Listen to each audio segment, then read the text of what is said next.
bagaimana kabarnya hari ini? Semoga kita selalu sehat dan dalam lindungan Allah Subhanahu wa Ta'ala. Amin, amin ya Rabbal 'Alamin. Baik Ananda, hari ini kita akan kembali lagi belajar bahasa Indonesia. Nah, jika minggu kemarin kita belajar tentang pengertian, ciri, dan jenis teks fantasi, hari ini kita akan mempelajari tentang struktur serta pola pengembangannya. Oleh karena itu harus tetap semangat ya. Oh ya, sebelum kita mulai jangan lupa klik tombol like dan juga di subscribe ya. Baik, kita akan langsung masuk pada materi tentang struktur, yaitu struktur teks cerita fantasi ini sama halnya dengan struktur teks cerita narasi lainnya, yaitu terdiri atas orientasi, komplikasi, dan resolusi. Orientasi merupakan pengenalan suatu tahap awal cerita itu akan dimulai. Jadi dalam teks cerita narasi nanti akan berisikan pengenalan tokoh, pengenalan latar, bahkan juga kadang-kala mengenalkan watak dari tokoh itu sendiri. Yang kedua yaitu komplikasi.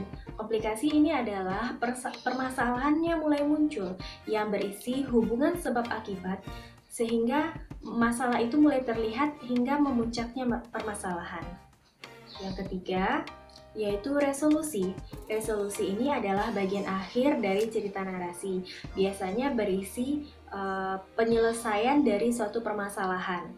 Nah, dari resolusi ini nanti akan tercermin apakah suatu cerita itu berakhir dengan bahagia atau happy ending, atau juga bisa dengan sad ending atau dengan akhir yang sedih. Baik, untuk lebih pahamnya kita lihat berdasarkan contoh teksnya ya. Kita ambil teks yang ada pada buku siswa dengan judul Belajar dengan Gajah Mada. Silakan Anda lihat penggalan teks berikut ini. Minggu pagi yang cerah, Ardi, Handi, dan Dani berada di Candi Trowulan.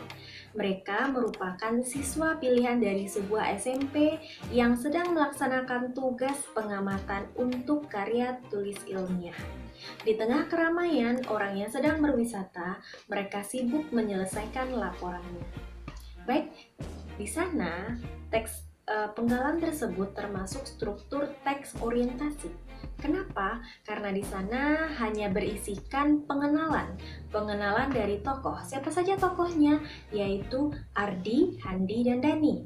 Kemudian di teks tersebut juga memperkenalkan latar, yaitu Candi Trowulan. Baik, kemudian silakan kita lihat lagi penggalan yang kedua berikut ini. Nah, berdasarkan penggalan tersebut dapat kita lihat dan dapat kita identifikasi bahwa penggalan tersebut termasuk struktur komplikasi. Kenapa? Karena di sana munculnya masalah, yaitu ketika tiba-tiba terdengar suara Handi minta tolong. Dani dan Ardi yang berada tidak jauh dari tempat itu segera berlari menghampiri. Ternyata mereka telah berada pada zaman dahulu dan bertemu dengan Gajah Mada. Nah, kemudian Gajah Mada bertanya apa saja kebaikan yang telah dilakukannya. Kemudian mereka bercerita apa saja kebaikannya.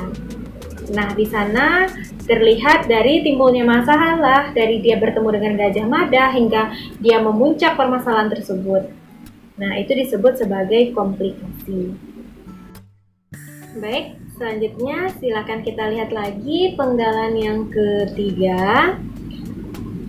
Nah, selesai Dani menyelesaikan kalimatnya, terdengar dentuman keras, boom, seakan ada yang mengangkat mereka bertiga tiba-tiba kembali berada di area Candi Trowulan tempat mereka melakukan pengamatan. Ketiganya mengusap mata seakan tidak percaya, mereka saling berangkulan. Nah, kalimat tersebut atau paragraf tersebut termasuk resolusi. Kenapa? Resolusi tersebut adalah penyelesaian masalah. Jadi masalahnya yang tadi ketika dia terjebak dan bertemu dengan Gajah Mada, akhirnya dia kembali lagi sampai sebelum dia bertemu dengan Gajah Mada. Nah, di dalam teks ini, dalam paragraf ini juga kita bisa melihat bahwa akhir dari teks tersebut bersifat happy ending atau bahagia. Bagaimana dia memperoleh pelajaran dari Gajah Mada bahwa mereka tidak hanya cukup dengan pintar saja, tetapi dia harus bersikap dan bertingkah laku yang baik. Itulah contoh dari perilaku yang harus dicerminkan oleh seorang pelajar.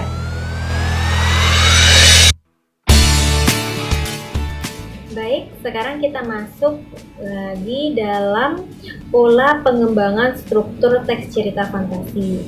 Jadi kita ketahui bahwa tadi struktur cerita fantasi itu ada 3, yaitu orientasi, komplikasi, dan resolusi. Nah, untuk membentuk orientasi ini ada 3 cara pengarang dalam membuat bagian struktur orientasi. Yang pertama, dikembangkan dari deskripsi latar. Yang kedua, dikembangkan dari pengenalan tokoh. Dan yang ketiga, dikembangkan dari pengenalan konflik. Baik, kita lihat contohnya satu persatu ya. Silakan lihat dari penggalan berikut ini. Nah, penggalan ini merupakan contoh dari orientasi yang dikembangkan dari deskripsi latar. Contohnya, 3 rumah bergaya kerucut menyambut mataku. Ketika aku memandangi satu persatu, ternyata rumah itu memiliki model yang sama. Nah, mana deskripsi latarnya atau gambaran latarnya, yaitu 3 rumah bergaya kerucut menyambut mataku. Di sini bisa mengaktifkan indera penglihatan kita. Dapat kita bayangkan bahwa rumah tersebut berbentuk atau bergaya kerucut. Nah, jadi ketika memulai atau membuka kalimat struktur orientasi tersebut, pengarang bisa menggunakan deskripsi latar. Dia menceritakan bagaimana latar kejadian itu akan dimulai. Dan cara yang kedua, dikembangkan dari pengenalan tokoh. Nah, dari penggalan tersebut bisa kita lihat yaitu alien itu berhidung mancung. Dengan hidungnya yang menjulang, ia mengendus sekeliling. Sepertinya ia bingung dan mencoba mengenali tempat baru tersebut. Nah, ini disebut dari pengenalan tokoh. Siapa tokohnya? Yaitu alien. Pengarang berusaha untuk memperkenalkan tokohnya. Selanjutnya, orientasi juga bisa dikembangkan dari pengenalan konflik. Karena orientasi ini seperti yang telah Ibu jelaskan, bahwa orientasi juga memperkenalkan sedikit awal permulaan konflik tersebut. Contohnya, penggalannya, kau harus membawanya kembali. Erza berteriak kalang kabut. Aku gugup, bingung, tak tahu apa yang harus keperbuat. Nah, di sana terlihat bahwa permasalahannya mulai muncul. Kemudian di kalimat terakhirnya, manusia purba itu akan mati jika tidak aku kembali dalam waktu 12 jam. Nah, itu masih disebut sebagai orientasi. Belum termasuk permasalahannya. Baik, struktur yang kedua yaitu komplikasi. Nah, komplikasi ini juga bisa dikembangkan melalui 3 cara. Yang pertama, dikembangkan dengan menghadirkan tokoh lain. Yang kedua, dikembangkan dengan mengubah latar. Yang ketiga, dikembangkan dengan melompat pada zaman yang berbeda.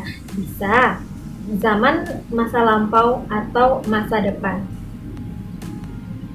Baik, kita lihat contoh yang pertama. Nah, dari penggalan ini, tiba-tiba seorang alien yang berukuran lebih besar datang. Nah, dapat kita lihat bahwa ada tokoh lain yang hadir. Dari kata tiba-tiba seorang alien yang berukuran lebih besar, berarti tokoh utamanya yaitu juga adalah seorang alien, tetapi ukurannya biasa saja. Kemudian tiba-tiba ada lagi alien yang datang atau tokoh lain yang datang yang berukuran lebih besar. Nah, di sana disebut dengan komplikasi dikembangkan dengan menghadirkan tokoh lain. Jadi ketika tokoh lain hadir atau masuk ke dalam cerita, nah itu bisa sebagai penanda atau cara mengembangkan komplikasi tersebut. Baik, cara yang kedua yaitu dikembangkan dengan mengubah latar. Nah, bisa kita lihat berdasarkan contoh. Laut yang tadinya tenang dan berwarna biru muda kehijauan bergelombang berbuih. Nah, di sana bisa kita lihat apa latarnya, yaitu laut. Kemudian yang mana yang dimaksud dengan mengubah latar? Berarti latar atau lautnya, suasana lautnya itu ada yang berubah.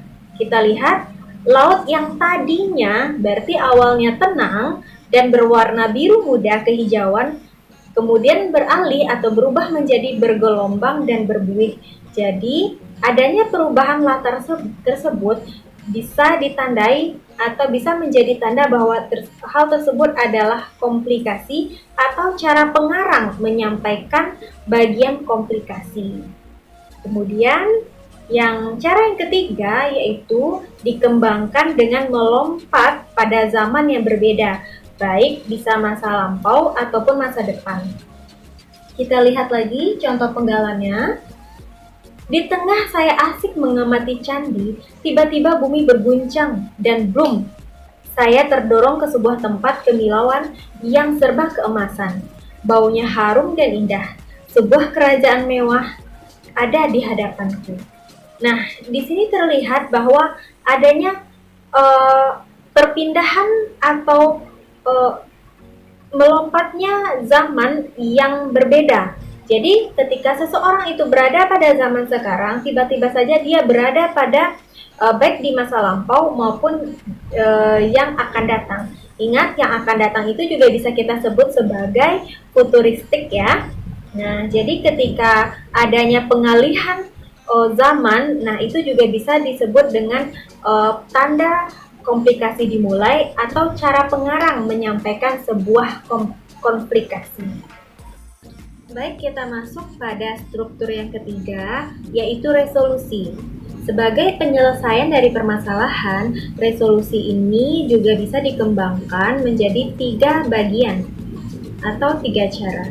Yang pertama dikembangkan dengan melompat waktu, yang kedua dikembangkan melalui hubungan sebab akibat yang unik, dan yang ketiga dikembangkan dengan surprise atau kejutan. Baik, kita lihat contohnya yang pertama. Nah, penggalan ini dikembangkan dengan lompatan waktu. Nah, kita bisa lihat yaitu kita baca 2 tahun kemudian. Parla telah sampai di galaksi Andromeda dan bertemu dengan Ozzy. Ia akhirnya menemukan saudaranya di planet yang berbeda. Perjalanannya tak sia-sia. Jadi bisa kita lihat lompatan waktu yang dimaksud adalah 2 tahun kemudian. Parla telah sampai di galaksi Andromeda. Jadi lompatan waktunya adalah 2 tahun kemudian. Kemudian, cara yang kedua dikembangkan dengan hubungan sebab akibat yang unik. Kita lihat contohnya lagi. Nah, setelah saya menyebutkan semua perilaku baik yang pernah saya lakukan, pintu terbuka dan tanpa kuduga saya sudah berada di depan meja belajarku. Akhirnya Doni bisa kembali ke dunia asalnya. Nah, apa hubungan sebab akibatnya? Sebabnya bisa kita tandai dengan setelah saya menyebutkan semua perilaku baik yang pernah saya lakukan. Akibatnya, pintu terbuka. Jadi, adanya hubungan sebab akibat, adanya suatu keadaan yang menyebabkan akibat yang merupakan penyelesaian dari permasalahan tersebut. Nah, itu disebut sebagai hubungan sebab akibat. Kemudian cara yang terakhir dikembangkan dengan surprise atau kejutan. Jadi resolusi itu juga bisa dikembangkan dengan sebuah kejutan. Contohnya kita lihat penggalan berikut. Akhirnya Putri Sandy tiba-tiba menguap dan ia terbangun dari tidur panjangnya. Baik, demikian dulu pembelajaran kita pada hari ini. Semoga menjadi ilmu yang bermanfaat ya. Jangan lupa like, komen, dan juga di subscribe ya.